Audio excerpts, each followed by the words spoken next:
Olmuştur yurdumuzun zirvelerde kartalı, dilimizin şekeri, nabatı qəndi balı, şaxta boranlı elin çiçeklenmiş baharı, sesimizi haykıran dirçelişin direği, milyonlar Azerbaycan Türklerinin yüreği.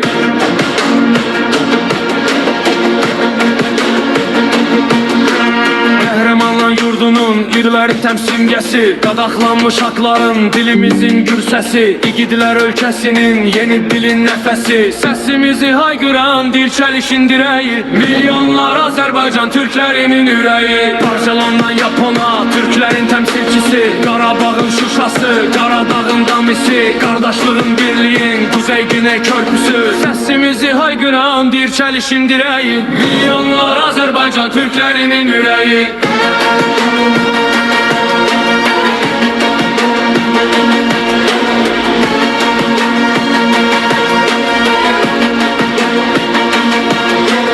Yeniden birleştiren Həmədanı, Zənganı, Ərdəbili, Təbrizi, Urmu, Qaşqay, Muğanı, Əraq, Qəzvin, Kərəci, Sabah, Xələc, Tehranı, səsimizi haykıran dirçəlişin direği, milyonlar Azərbaycan Türklərinin ürəyi.